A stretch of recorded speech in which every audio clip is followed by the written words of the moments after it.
اچھا، تو آج ہم ایک بہت ہی سنگین اور تکلیف دہ موضوع پر بات کر رہے ہیں، پاکستان میں غیرت کے نام پر قتل۔ جی بالکل۔ ہمارے پاس ڈان اخبار کا ایک حالیہ اداریہ ہے، 22 جولائی 2025 کا، جو اس مسئلے کی گہرائی میں جاتا ہے۔ جی ہاں، اور یہ کافی اہم نکات اٹھاتا ہے۔ تو آج ہم کوشش کریں گے کہ اس اداریے کی روشنی میں اس مسئلے کو سمجھیں، خاص طور پر جو حالیہ واقعات ہوئے ہیں۔ ہاں، وہ جو بلوچستان والا واقعہ تھا۔ جی، وہ ویڈیو جس نے سب کو ہلا کر رکھ دیا۔ تو آئیے ذرا اس اداریے کے اہم نکات دیکھتے ہیں۔ ٹھیک ہے۔ اداریہ شروع ہی وہیں سے کرتا ہے، جعفر آباد بلوچستان میں جو پچھلے مہینے ہوا تھا، ایک جوڑے کے قتل کی ویڈیو، وہ تو سوشل میڈیا پر بہت زیادہ پھیلی۔ بہت ہی خوفناک واقعہ تھا۔ بالکل، لیکن اداریہ کہتا ہے کہ یہ کوئی اکا دکا واقعہ نہیں۔ اٹک میں بھی ایک واقعہ ہوا جہاں ایک نئی ماں کو مبینہ طور پر اس کے شوہر اور سسر نے گولی مار دی، خاندانی وقار کے نام پر۔ اوہ!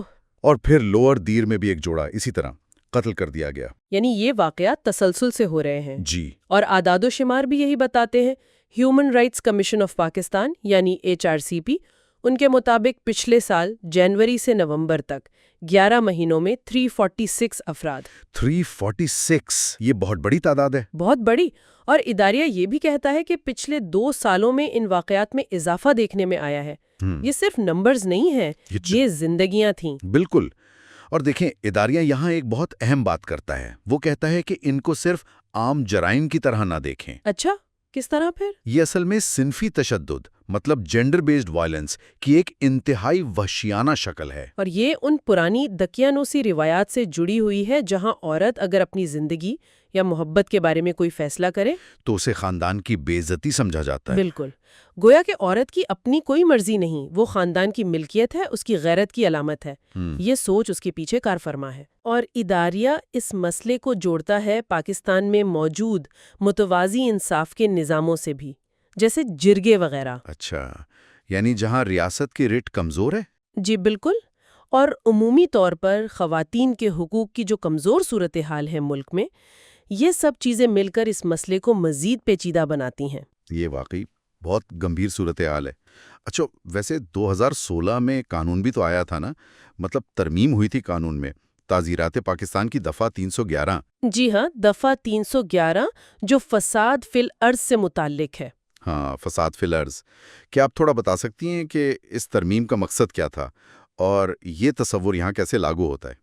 دیکھیں، 2016 کی ترمیم کا بنیادی مقصد یہ تھا کہ غیرت کے نام پر قتل کو صرف 2 افراد یا خاندانوں کے بیچ کا ذاتی معاملہ نہ سمجھا جائے، صحیح۔ بلکہ اسے معاشرے کے خلاف ایک سنگین جرم یعنی فساد فی الارض، زمین پر فساد پھیلانے والا عمل قرار دیا جائے۔ تو اس سے فائدہ کیا ہونا تھا؟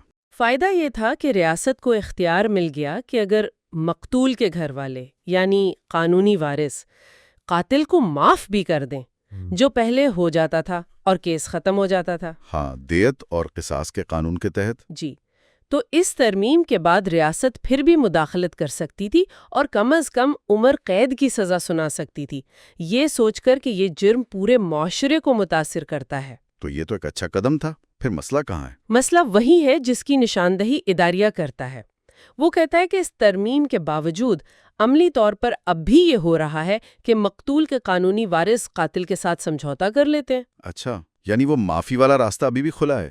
جی، اور اداریہ کے مطابق عدالتیں بہت کم، شاذ و نادر ہی اپنے اس اختیار کو استعمال کرتی ہیں کہ وہ ایسے سمجھوتوں کو رد کر دیں۔ اوہ، تو مطلب قانون تو بن گیا لیکن اس پر عمل یا اس کی روح کے مطابق فیصلے نہیں ہو رہے۔ بالکل، نتیجہ یہ نکلتا ہے کہ قاتلوں کو سزا سے بچنے کا راستہ پھر بھی مل جاتا ہے، اور یہ کلچر، یہ روایت جو ہے وہ کمزور ہونے کے بجائے شاید اور مضبوط ہوتی ہے۔ یہ تو بہت ہی مایوس کن بات ہے۔ کیا اداریہ بتاتا ہے کہ عدالتیں یہ اختیار استعمال کیوں نہیں کرتیں؟ کوئی قانونی ابہام ہے یا معاشرتی دباؤ؟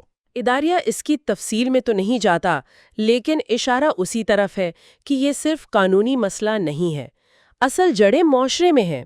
وہ پدر شاہی نظام، وہ سوچ جہاں خاندان کی نام نہاد عزت وہ ایک انسان کی جان سے زیادہ قیمتی سمجھی جاتی ہے، خاص طور پر عورت کی۔ بالکل، اسی لیے اداریہ ریاست پر زور دیتا ہے کہ وہ صرف قانون بنانے سے آگے بڑھے، ایک حقیقی عزم دکھائے اپنے شہریوں کو، خاص طور پر خواتین کو، اس کینسر سے بچانے کے لیے۔ تو جو بات سمجھ میں آتی ہے وہ یہ کہ ان قتلوں کو غیرت کا نام دے کر قابل قبول بنانے کی کوئی گنجائش نہیں ہونی چاہیے۔ قطعاً نہیں۔ اداریہ بھی یہی کہتا ہے کہ عورتیں نہ تو خاندان کی ساخت کے ذمہ دار ہیں، نہ ہی کسی کی ملکیت۔ ان کی زندگی، ان کے فیصلے، ان کا اپنا حق ہے۔ جی، اور یہیں سے وہ اہم سوال اٹھتا ہے جس کی طرف اداریہ بھی توجہ دلاتا ہے کہ کیا صرف قانون بدلنا کافی ہے؟ ہاں، کیا صرف قانونی اصلاحات سے یہ مسئلہ حل ہو جائے گا؟ یقیناً انصاف ہونا چاہیے، آئینی حقوق ملنے چاہیے، مجرموں کو سزا ملنی چاہیے۔ اداریہ ان سب باتوں پر زور دیتا ہے، لیکن شاید اس سے بھی زیادہ ضروری ہے معاشرے کی سوچ میں تبدیلی لانا، وہ رویے بدلنا جو ان جرائم کی بنیاد ہے۔ صحیح کہا، کیونکہ اگر سوچ نہیں بدلے گی تو قانون کا نفاذ بھی مشکل ہی رہے گا۔ بالکل۔